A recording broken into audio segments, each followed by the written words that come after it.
Hello friends, જય શ્રી કૃષ્ણ. મારા કિચનમાં તમારું સ્વાગત છે.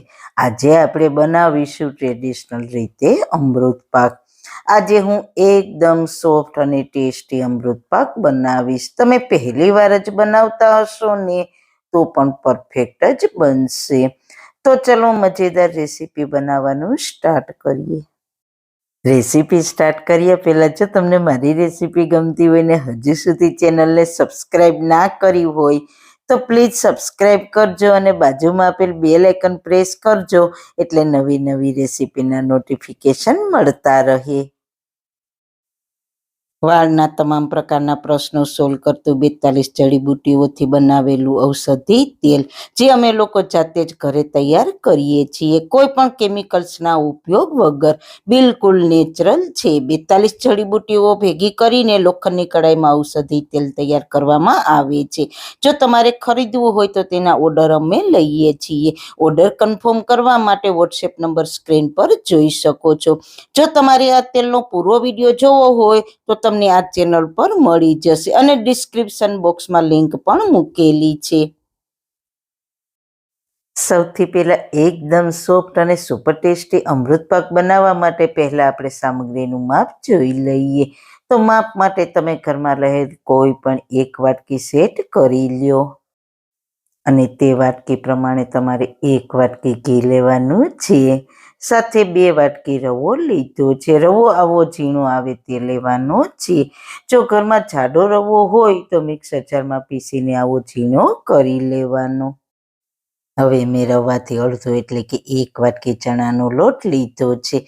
સાથે ચણાના લોટથી અડધો એટલે કે અડધી વાટકી મેંદો લીધો છે અને તે જ વાટકીના માપથી 1 વાટકી ખાંડ લીધી છે. ખાંડ આપણે રવાથી અડધી લેવાની છે ને એકદમ સહેલું માપ 2 વાટકી રવાની સામે 1 વાટકી ઘી. ઘીને મેં મેલ્ટ કર્યા વગર લીધું છે. જો તમે ઘીને મેલ્ટ કરીને લ્યો તો તમારે 1/4 વાટકી ઘી લેવાનું છે. સાથે આપણે રવાથી અડધો એટલે કે 1 વાટકી ચણાનો લોટ લીધો છે. રવાની સાથે થોડો ચણાનો લોટ એડ કરવાથી અમૃત પાકમાં નટી સ્વાદ આવશે. સાથે ચણાના લોટથી અડધો એટલે કે અડધી વાટકી મેંદો લીધો છે. અમૃત પાકમાં થોડો મેંદો એડ કરવાથી અમૃત પાક એકદમ સોફ્ટ બનશે. જો તમારે મેંદાનો ઉપયોગ ના કરવો હોય તો તેની જગ્યાએ અડધી વાટકી જેટલો માવો પણ લઈ શકો છો. અને આપણે ખાંડનું માપ રવા કરતાં અડધું લીધું છે. હવે આપણે એક જાડા તળિયાવાળી કઢાઈ લઈશું. તેમાં ઘીને એડ કરી દઈએ. આમાંથી થોડું ઘી બચાવીશું. રવો રોસ્ટ થયા પછી આ ઘી એડ કરવાથી રવો સરસ ફૂલી જશે. ઘી ગરમ થાય એટલે આપણે તેમાં 2 વાટકી રવાને એડ કરી દઈએ અને તેને ઘીમાં સારી રીતના શેકી લઈએ. તમે જુઓ શરૂઆતમાં રવો બધા જ ઘીને એબ્ઝોર્બ કરી લે છે, પણ જેમ જેમ તે શેકાશે તેમ તેમ તેમાંથી ઘી છૂટું પડતું જશે. અમૃત પાક બનાવતી વખતે એ વાતનું ખાસ ધ્યાન રાખવાનું કે શરૂઆતથી અંત સુધી ગેસની ફ્લેમ મીડિયમ જ રાખવાની છે. જો આપણે તેને હાઈ ફ્લેમ પર બનાવીશું તો સારો નહીં બને. ચમચાની મદદથી સતત હલાવતા રહેવાનું છે એટલે બધી જ બાજુથી સારી રીતના શેકાઈ જાય. લગભગ 6 થી 7 મિનિટ જેવું થયું છે અને રવો સારી રીતના શેકાઈ ગયો છે. કલર ગોલ્ડન બ્રાઉન થવાની સાથે રવાનો દાણો પણ સારી રીતના ફૂલી ગયો છે. તો આ સ્ટેજ પર વધારાના ઘીને એડ કરી દઈએ અને તેને રવા સાથે સારી રીતના મિક્સ કરી લઈએ અને સતત હલાવતા રહીને રવાને શેકી લઈએ.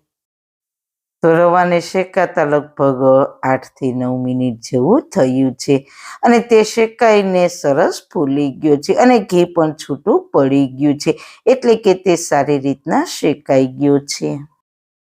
તો આ સ્ટેજ પર 1 વાટકી ચણાના લોટને એડ કરીને તેને પણ રવા સાથે સારી રીતના શેકી લઈએ. ચણાનો લોટ રવા સાથે ફટાફટ શેકાઈ જશે. શરૂઆતમાં ચણાનો લોટ પણ રવાની જેમ જ ઘીને એબ્ઝોર્બ કરી લેશે, પણ લોટ જેમ જેમ શેકાશે તેમ તેમ તેમાંથી ઘી છૂટું પડતું જશે. ચણાના લોટને એડ કરીને ગેસની ફ્લેમ સ્લો કરી દેવાની છે, એ વાતનું ખાસ ધ્યાન રાખજો. અને ચણાના લોટનો કલર ગોલ્ડન બ્રાઉન થાય ત્યાં સુધી શેકીશું. તો લોટને શેકાતા લગભગ 6 થી 7 મિનિટ જેવું થયું છે. તમે જોઈ શકો છો તેનો કલર પહેલા કરતા બદલાઈ ગયો છે અને તેનો કલર ગોલ્ડન બ્રાઉન થઈ ગયો છે, એટલે કે તે સારી રીતના શેકાઈ ગયો છે. હવે અડધી વાટકી મેંદો એડ કરી દઈએ અને તેને સારી રીતના મિક્સ કરી લઈએ. તો મેંદો એડ કર્યા પછી તમે જુઓ મિક્સરમાં આ રીતના બબલ્સ થવા લાગ્યા છે, એટલે કે તે આપણા મિક્સરને બાઇન્ડિંગ આપવાની સાથે સોફ્ટનેસ પણ આપશે. અમૃત પાક બનાવતી વખતે લોટને શેકવાની આ પ્રોસેસ સૌથી ઇમ્પોર્ટન્ટ છે. જો આપણા લોટ બરાબર શેકાયા હશે તો જ આપણો અમૃત પાક સરસ બનશે. મેંદાની જગ્યાએ તમે માવો કે કોપરાનું છીણ પણ ઉમેરી શકો છો. થોડી જ વારમાં આપણો મેંદો સારી રીતના શેકાઈ ગયો છે. આ સ્ટેજ પર 1 મોટી ચમચી ફ્રેશ દૂધની મલાઈ એડ કરીશું. મલાઈ એડ કરવી બિલકુલ ઓપ્શનલ છે, તમે તેની જગ્યાએ દૂધનો પણ ઉપયોગ કરી શકો છો. એકદમ સારી રીતના મિક્સ કરી લઈએ. અમૃત પાકમાં થોડી મલાઈ એડ કરવાથી સરસ માવા જેવો જ ટેસ્ટ આવશે. મલાઈ સારી રીતના મિક્સ થઈ ગઈ છે અને આપણા લોટ્સ પણ સારી રીતના શેકાઈ ગયા છે અને તેમાંથી ઘી પણ છૂટું પડી ગયું છે. તો હવે ગેસની ફ્લેમ બંધ કરીને તેને નીચે ઉતારી લઈએ. કઢાઈને ગેસ પરથી નીચે ઉતારીને કઢાઈ ગરમ હોવાથી તેને 1 થી 2 મિનિટ હલાવીશું, એટલે તે થોડું ઠંડુ થઈ જાય. હવે અડધી ચમચી જેટલો ઇલાયચી પાવડર એડ કરીને સારી રીતના મિક્સ કરી લઈએ. હવે અમૃત પાક બનાવવા માટે ચાસણી લઈ લઈએ.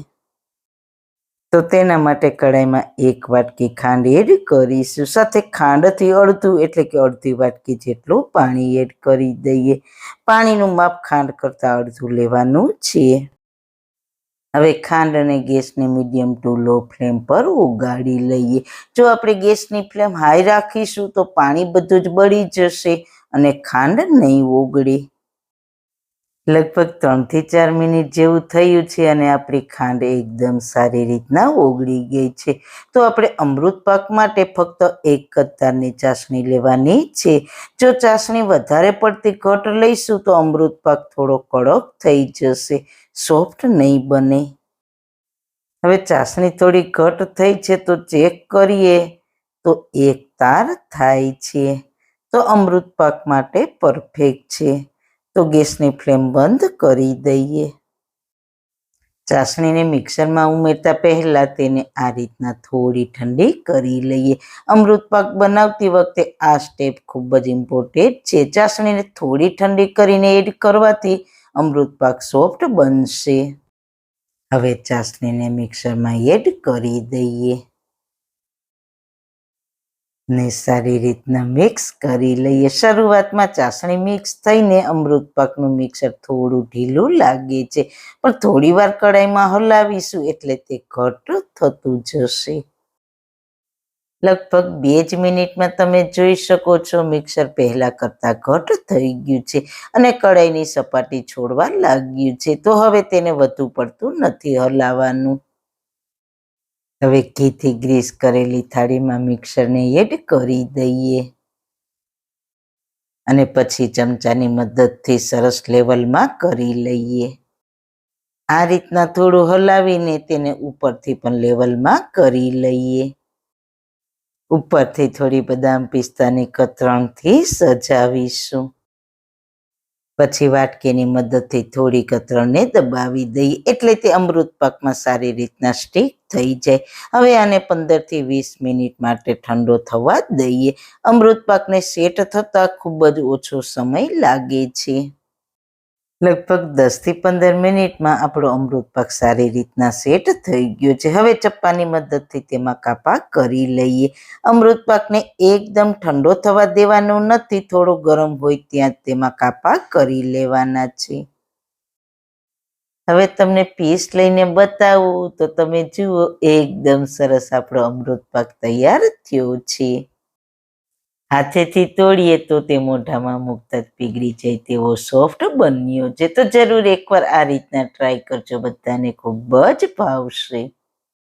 સારું ખાવ, ખુશ રહો. આવી સરસ રેસીપી જોવા માટે તમારો ખૂબ ખૂબ આભાર.